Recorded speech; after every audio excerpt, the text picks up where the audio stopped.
Alright, hello everyone. Here we are back for another Golf Clash tutorial video here. Let me go ahead and start my wind module here.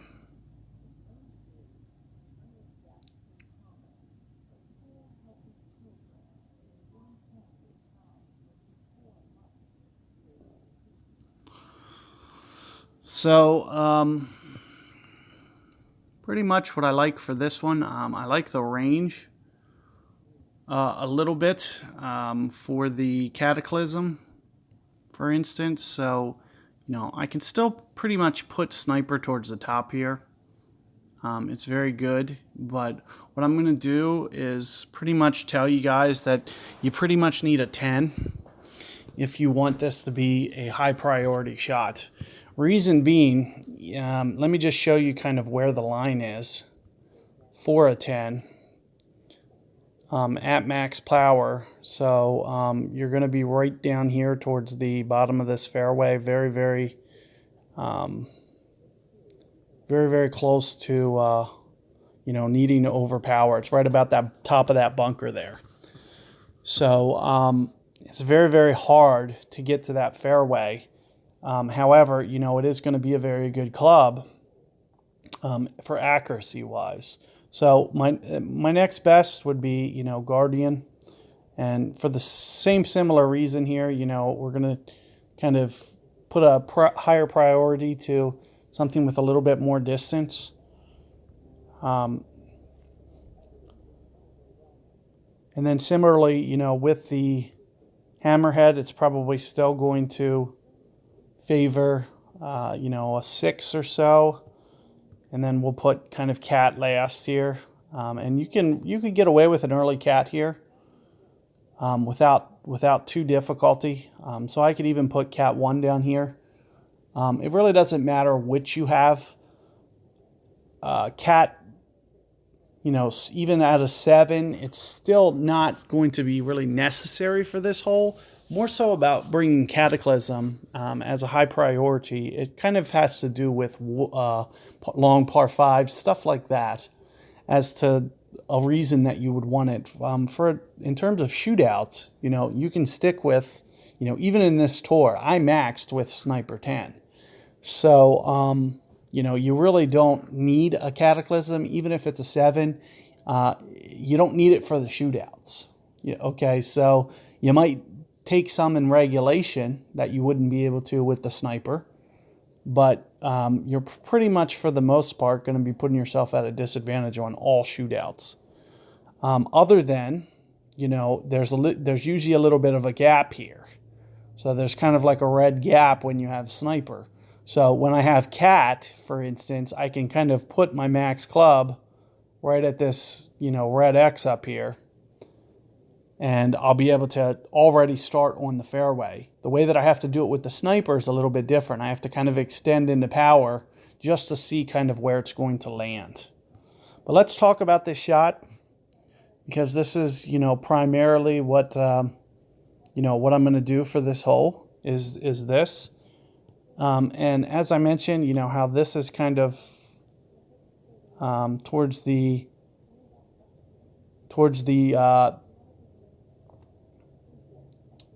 top half of the club, for instance. The driver is going to kind of max out around, is it here? I think it's around here or so. So that's kind of going to be the range of your club, is somewhere in there. And what you're going to try to do here is, here's where the wood kind of ends. So, this is where the wood is, and this is kind of where the driver ends before needing to overpower. So that does make things, a little bit interesting, because the certain balls that you bring might put you in a little bit more, better shape than other balls, for sure.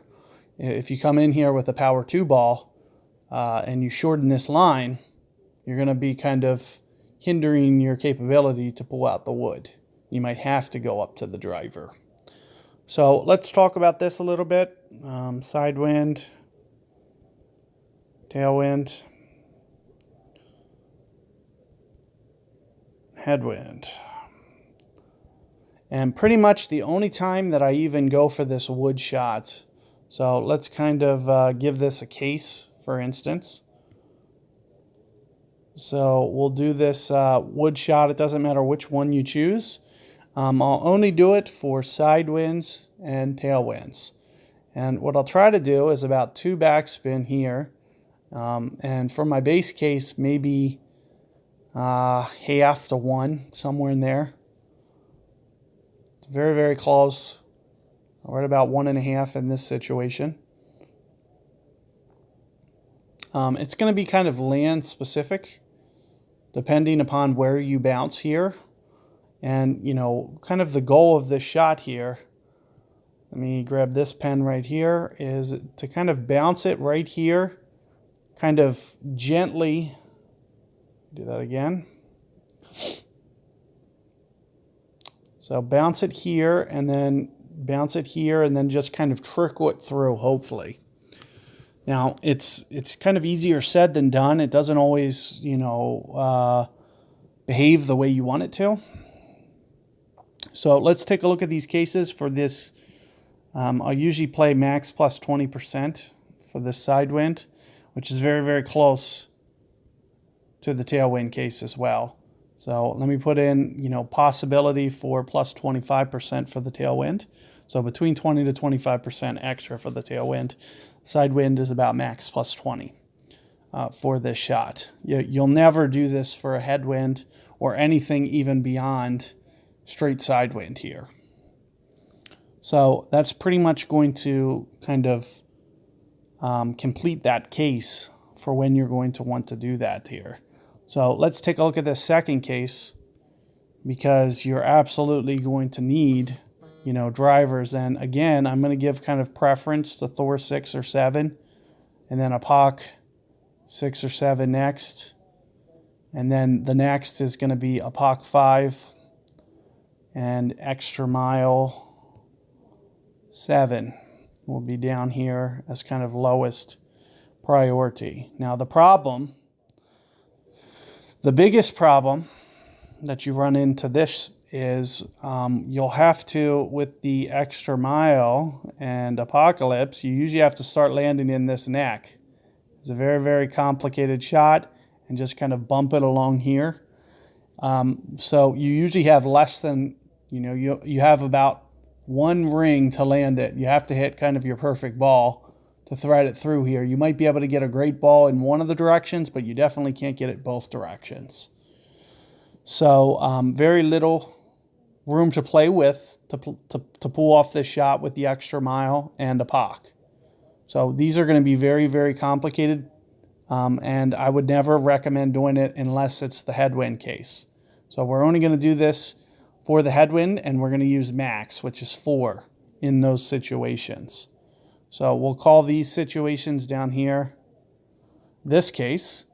And in terms of the adjustment, I usually use relatively close to max, maybe max minus 10. It really just going to depend on how much they give me. So max to max plus 10.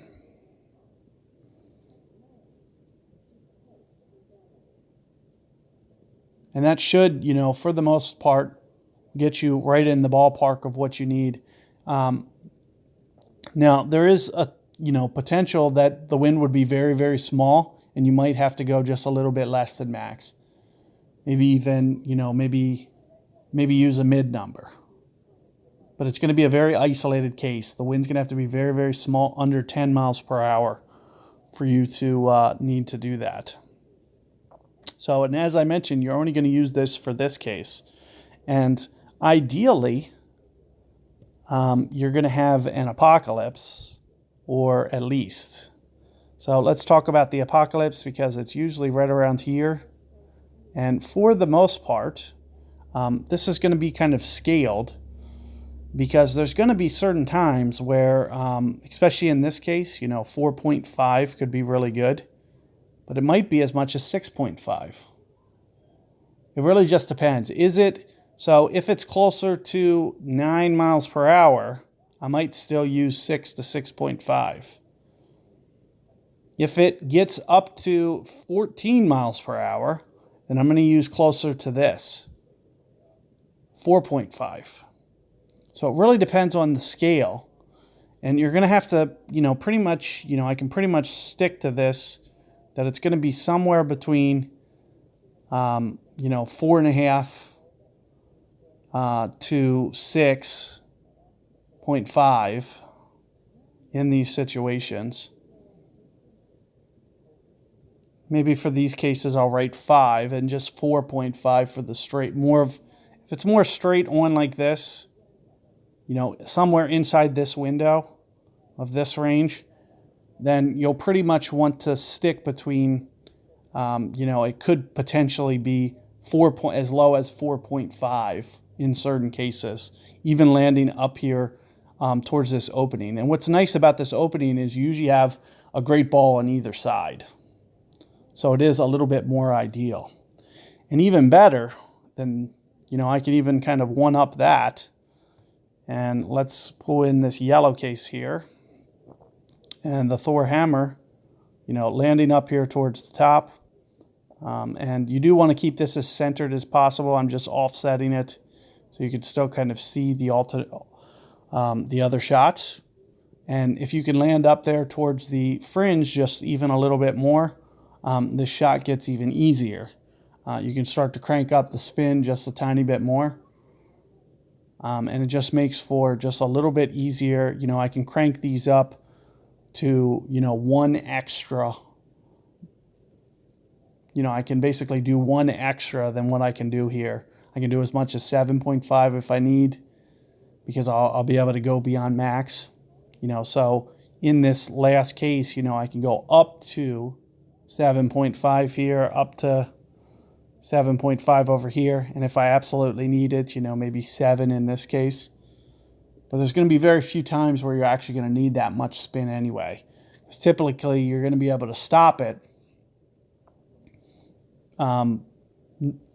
even with, the 6.5. You really don't need 7, but there's nothing wrong with using it. If you saw in the tournament, I think we had in the summer major, we actually had a wind that was actually quite favorable to be able to crank it up to even 8, 9 miles per hour. But it's very isolated. So, you do want to be careful with that. So we can say that, somewhere in this range, but not always, because if the wind gets up too high, one of the benefits to why we could do what we did was we had a tailwind in the tournament. So we were able to crank that up a little bit higher. So what's nice about this shot that I'm showing you right here is I can start to bring in these cases right in here to where I can actually start to hit this, 9, I'll just use 9, 9. I can still use it for these cases. And the only one that I really need to completely back away from. So that's what's nice about this, is it gives me a versatile shot. Let's just say hypothetically, I know my opponent hit a really weak shot.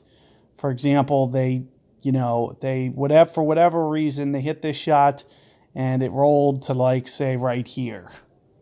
Well, why would I want to go for this same shot if I'm going second? I can just aim for this center. I can crank up my Thor backspin to max, and I know that I'll be up here. Even if I'm in the bunker, it's still going to be 9 yards and my opponent's 16. So just something to be, thinking about strategy-wise. So, good luck with that hole, guys. That pretty much sums up all that you should need to be thinking about for this hole. Hopefully you guys have a lot of success on this one. It's hard, but since your opponent and you will probably never be on the green, for the most part, it requires an absolutely perfect, the person that plays the wind effect the best on this one is typically the person that wins. These drivers, though, these are the situations that you have to worry about, because these are the guys that are able to get it up on the green the most. So down here, this shot's a little bit harder. The guy that hits it on the green on a tailwind situation, especially if somebody doesn't have Thor hammer 6 or 7. It's going to be pretty much, an instant win for the guy that hits the green. Just anywhere on the green is considered a huge win because, hardly ever are you going to have you and your opponent both do that. So good luck with this hole, guys. Catch you guys on the next one.